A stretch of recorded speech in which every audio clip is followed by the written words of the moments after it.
we do have to have the conversation. I think introspective drug rap, nobody does it better than Hove. He gonna relate his experience in drug dealing to his experience in life. And sometimes it might go above your head because he only talking hustling. Jay-Z is he's a decoder of what hustlers do to that the average man could understand it, because not all of us gonna lose 92 bricks. Jay is really good at that. I ain't even gonna lie to you. His talent is just decoding life. And life for the average man. You feel me? The average man who wants to make it. You don't gotta be a hustler, you don't gotta be a drug dealer. You feel me? Like a lot of what Jay was rapping about half his career, you gotta be thinking about one of them little drug dealer movies. Like the majority of us is not doing that. Drake decodes this shit, nigga. I'm telling you, bro. I'm telling you. Let's go back to the top. Hearts and heated face. You in the Discord right now? Could the people in the Discord get a fair panel that could talk? 5, 6 people, maybe 7, 8. I want to talk to y'all about Jack Harlow's album, because Jack Harlow's whole career is kind of been confusing to me. Remember all the praises I gave Jack Harlow? I'm like, yo, he's going to be the accepted one. He's the next. A lot of people been supporting the tracks. It was like, he's the next.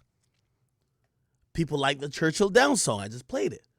But you know what just happened recently? He dropped the project. Well, first of all, there's a couple things. And I watched on social media. I'll show you because you'll be like, you're making this up. I'm not making this up. So let's go to Shade Room. Okay. I watch people, and I don't know if they're turning on him slightly because he's white, or because he's getting too much love, or because maybe they're just being honest.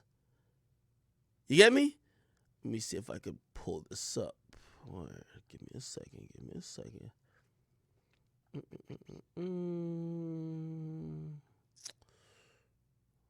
Maybe it was my page, and I don't know. I don't think it was my page.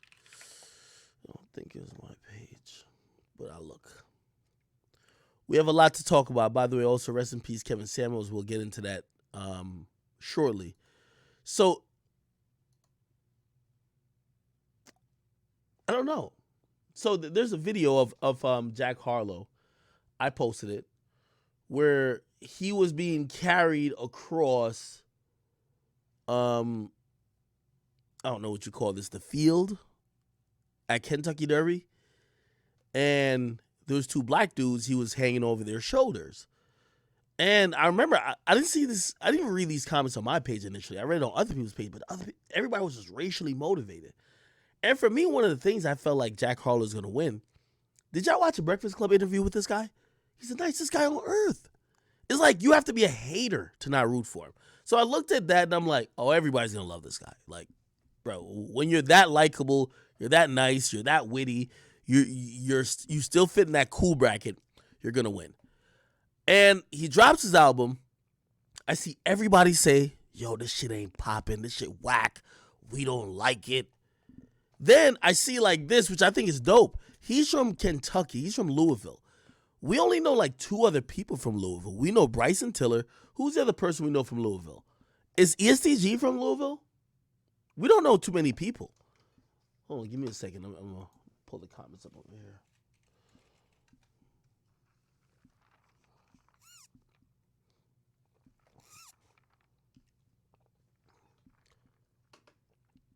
Somebody says, Hush says, you're already wrong. He's not even going to debut at number 1. We'll talk about his sales. Actually, I'll talk about it now. So, Jack Harlow was predicted. So, I have to tell you this because this is kind of new. We won't see it frequently. I want you to understand what I'm saying. Please just stay here. One of the reasons, and I'm not digging back up old beef. Again, this particular person, we squash beef. A lot of the stuff with me and Meek Mill, like, I ain't gonna lie, when me and Meek were talking while we even squashing, Meek was like, yo, how the fuck you know I was gonna go sell this? Like, yo, nigga, you predicted that my album was out 30 minutes. Let me give you, and y'all always know me. Bro, I'm here to just tell y'all the truth behind this music industry shit. I'm gonna make my money regardless. They never, like, I don't have to fucking, there's some, the people who I feel like should be hiding secrets and shit like that, it's just not me. So I tell you what it is. Every label has a projection for an artist before they drop a project. Bro, this is a business. Do you think that Nike, do you think that Adidas, do you think that whatever clothing or whatever brand doesn't have a projection out for what they're going to sell when they choose to make certain products?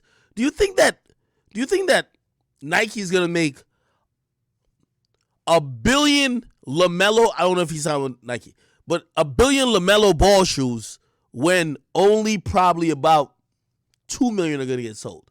No, you would be in the hole. It's business, people. I don't know why people think the music business is so like, everybody look at the music business like it's Illuminati. It's just like every other business. They're making money. They want to make money. So when they're putting out a project by Jack Harlow, Drake, anybody else, they're going to look at it and says, and they're going to do their analysis based on singles, social reach, engagement, a million other factors that I'm probably not talking about right now. And they're going to come up with a number. I've talked to artists, and this is why I'm always shocked when they get mad at me predicting their sales. Your label has predicted your sales. The 180 really didn't come from Hits Daily Double, which a lot of people get, projections from. Didn't come from them. The 180 came from Universal Music Group. They looked at what he's done, the demographics, all the data they had, and they said he was going to probably do that. Every label has predictions. This is before the album goes out. Let me tell you what they use that info to do. If we think you're going to do 180, our budget will support what 180 will bring in. It's a business. So I see people like, you were wrong. It's a new wave of predicting. That's why even the Kendrick sales, those are predicted. They're predicted for Kendrick. When I'm tweeting out label predictions, because they never give us, bro, I know everybody's predictions. Nigga, I talk to the labels. The artists act like they don't know. What? Nigga, how you know I was doing that? Nigga, you knew you was flopping from 3 weeks ago. The label probably told you or didn't tell you because they didn't want to hurt your feelings. The labels know who gonna flop, bro. I always told people like, the music industry, have you ever gambled? I gamble a bunch. This morning I was gambling. I lost $15,000. 4 days I was gambling ago. I won $40,000. I didn't say that to brag or whatever. I said that to tell y'all, imagine I'm running a business based on gambling. You don't know if you're going to make money or lose money. You can't sustain a business gambling. So what does labels do? Labels have to reduce the parameters in their business that they can't 100% either predict or guarantee. Gambling is not a business. What do? The labels own part of all the streaming services. That's reduced.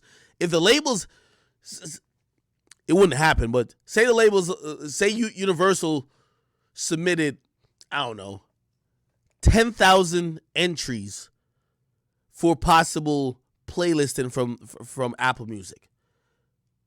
If it was gambling, say Apple Music only picked 500 of those. For that year, you're going to be losing a lot of money. Because now, you're not going to be getting all those streams that those DSPs are going to be pretty much like, allocating via playlist. You get what I mean? So, you know what they do? With their catalog, they leveraged it to basically own and control leverage and interest with Apple and Spotify. That's how it works. In music, you have to take out the gamble. When a label say they're gambling, they are gambling in certain sense, but they're not gambling with their overall business. As I told you this before, they'll sign 10 artists, that one becomes good. And the good artist pays for the trash artist. But they're never gambling with the other cogs in the system. They're not gambling that, oh, are y'all going to fuck with, oh, Jack Harlow's hot, but are y'all going to fuck with it or not? So the point what I'm trying to tell you is that the 180 comes from Atlantic. I believe he's on Atlantic. It comes from Atlantic.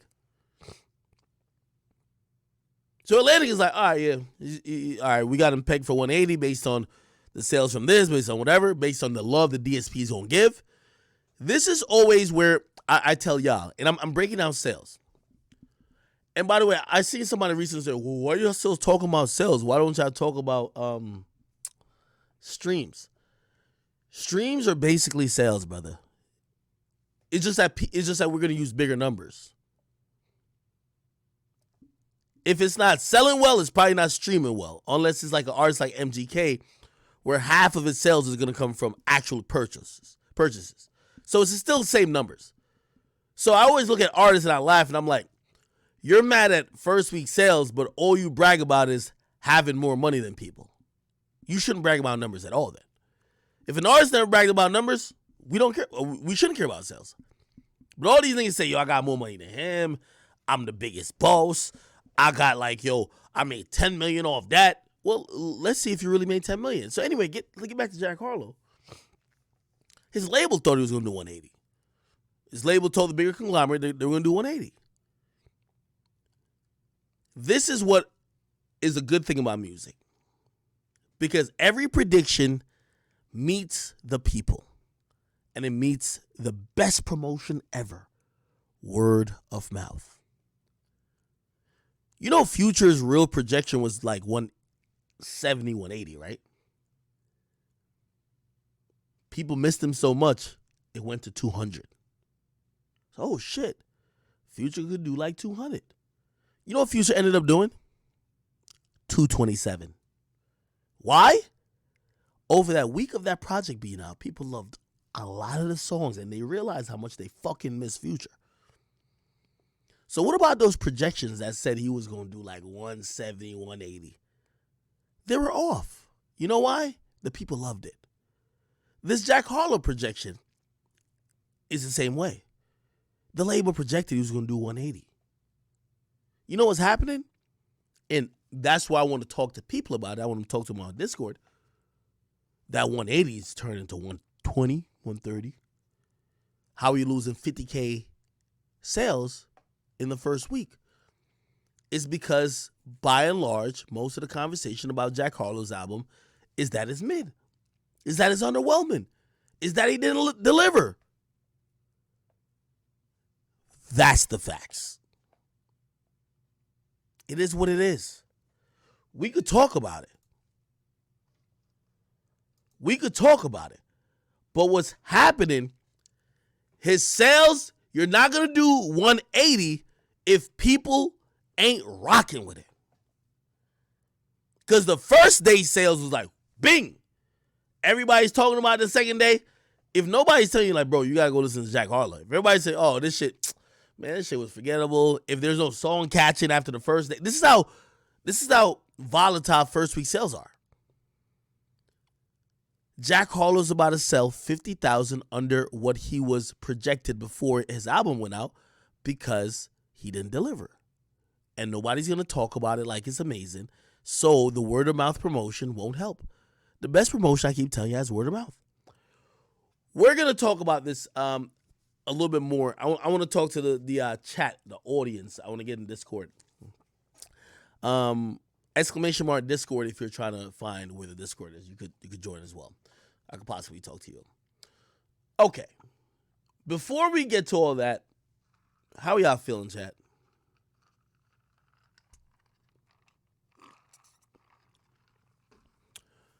And by the way, we do have to talk about